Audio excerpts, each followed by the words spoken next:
നിത്യരാജ്യവും പുതിയ ആകാശം പുതിയ ഭൂമിയും.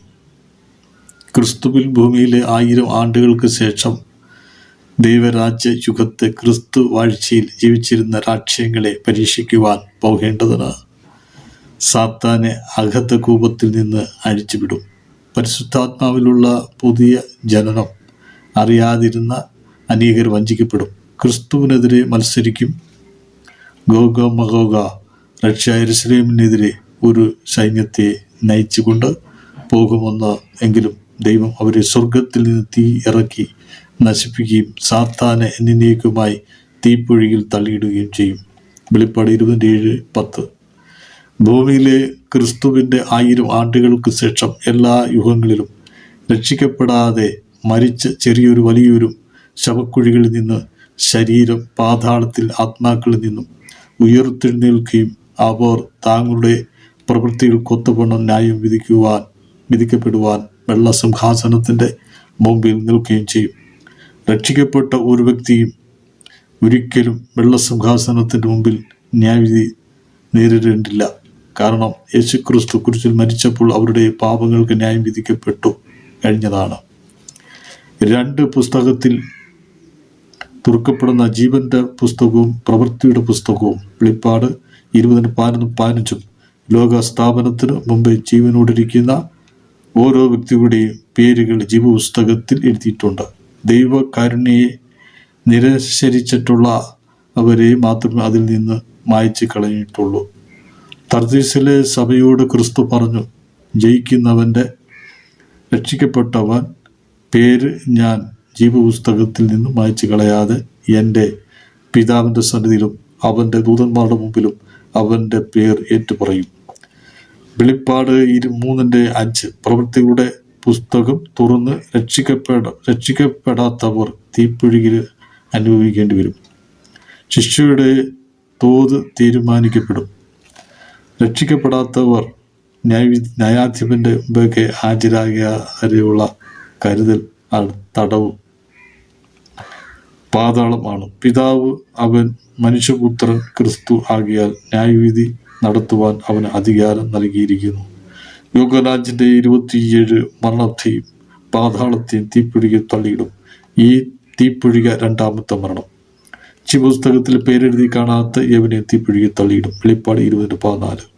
പിന്നീട് ഭൂമി അഗ്നിയിൽ പുതുക്കപ്പെടും.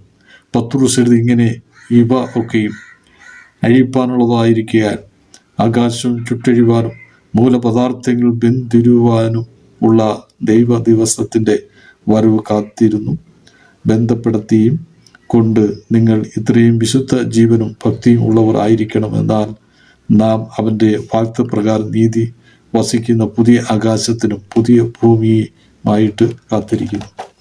2 പത്രോസ് 3:14-13 യോഹന്നാനും പറഞ്ഞിരിക്കുന്നു, ഞാൻ പുതിയ ആകാശം പുതിയ ഭൂമിയും, ഒന്നാമത്തത് ആകാശം 2ാമത്തെ ഭൂമിയും ഒഴിഞ്ഞുപോയി, സമുദ്രവും പിന്നെ ഇല്ല. വെളിപ്പാട് 21:1. പുതിയ ആകാശത്തിലെ അക്ഷരീക ആകാശം പുതിയ ഭൂമിയിലെ എല്ലാ യുഗങ്ങളിലും നിന്നും വീണ്ടെടുക്കപ്പെട്ടുള്ളവർ വസിക്കും. ദൈവത്തിൻ്റെ കുഞ്ഞാടിൻ്റെയും ക്രിസ്തു സ്നാനം പുതിയ ഭൂമിയിൽ ആയിരിക്കും. വെളിപ്പാട് 22:3 യോഹന്നാൻ എഴുതി. പുതിയ യെരുശലേം എന്ന വിശുദ്ധ നഗരം കർത്താവിനായി അലങ്കരിച്ചിട്ടുള്ള മണവാട്ടിയെ പോലെ ഒരുങ്ങി സ്വർഗത്തിൽ നിന്ന് ദൈവസന്നിധിയിൽ തന്നെ ഇരിക്കുന്ന ഞാൻ കണ്ടു. സിംഹാസനത്തിൽ നിന്ന് ഒരു മഹാശബ്ദം പറയുന്നത് ഞാൻ കേട്ടത്, ഇതാ മനുഷ്യരുടെ കൂടെ ദൈവത്തിൻ്റെ കൂടാരം അവൻ അവരോട് കൂടെ വസിക്കും.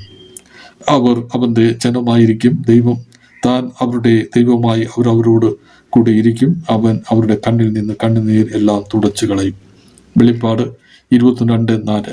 പുതിയ യെരുശലേം പിതാവിൻ്റെ ഭവനം അത്രേ. കർത്താവ് യേശു അവിടെ അനേക വാസസ്ഥലങ്ങൾ ഒരുക്കിയിരിക്കുകയാണ്.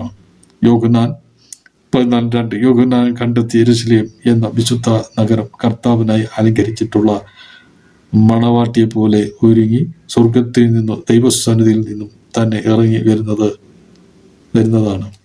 വെളിപ്പാട് 21:2 ഒരു ദൂതൻ പറഞ്ഞു, വരിക, കുഞ്ഞാന്റെ കാന്തിയെ മണവാട്ടിയെ കാണിച്ചു തരാം. അവൻ എന്നെ ആത്മവിശനത്തിൽ ഉയർന്നൊരു വൻമലയിൽ കൊണ്ടുപോയി യെരുശലേമിന് വിശുദ്ധ നഗരം സ്വർഗത്തിൽ നിന്ന് ദൈവസന്നിധിയിൽ നിന്നും തന്നെ ദൈവത്തേജസ്സുള്ളതായി ഇറങ്ങുന്നത് കാണിക്കുന്നു.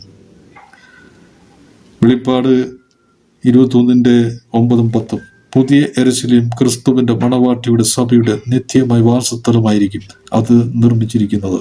വിലയേറിയ കല്ലിന്മേൽ അപ്പോസ്തലന്മാരുടെ പേരുകൾ എഴുതിയ അടിസ്ഥാനത്തിലാണ് ഇസ്രായേലിൽ നിന്ന് വീണ്ടെടുക്കപ്പെട്ടവർ നഗരത്തെ ചുറ്റിവളയും. അതിന് ചോക്കമുള്ള വൻമതിലും 12 ഗോപുരവും ഗോപുരങ്ങളിൽ 12 ദൂതന്മാരുമുണ്ട്. ഇസ്രായേൽ മക്കളുടെ 12 ഗോപുരങ്ങൾ പേർ കുത്തിയിട്ടിട്ടുണ്ട്. വെളിപ്പാട് 2:21-12. അതിനുശേഷം വിജാതിയായ രാജ്യങ്ങളിൽ നിന്നും വീണ്ടെടുക്കപ്പെട്ടവർ പുതിയ ഭൂമി കൈവശമാക്കും. ജാതികൾ അതിൻ്റെ വെളിച്ചത്തിൽ നടക്കും. ഭൂമിയുടെ രാജാക്കന്മാർ തങ്ങളുടെ മഹത്വം അതിലേക്ക് കൊണ്ടുവരും. വെളിപ്പാട് 21:24. അവൻ അവരുടെ കണ്ണീരിൽ നിന്ന് കണ്ണീരെല്ലാം തുടച്ചു കളയും. ഇനി മരണം ഉണ്ടാകില്ല, ദുഃഖവും മുറിവിളിയും കഷ്ടതയും ഇല്ല, ഇനി ഉണ്ടാകില്ല. വെളിപ്പാട് 21:4-5. യാതൊരു ശാപവും ഇനി ഉണ്ടാകില്ല. ദൈവത്തിൻ്റെ കുഞ്ഞാണ്ട് സിംഹാസനം അതിൽ ഇരിക്കും. അവൻ്റെ ദാസന്മാർ അവനെ ആരാധിക്കും. വെളിപ്പാട് 22:3. ദൈവനാമം ഉണ്ടാകട്ടെ. ആമേൻ.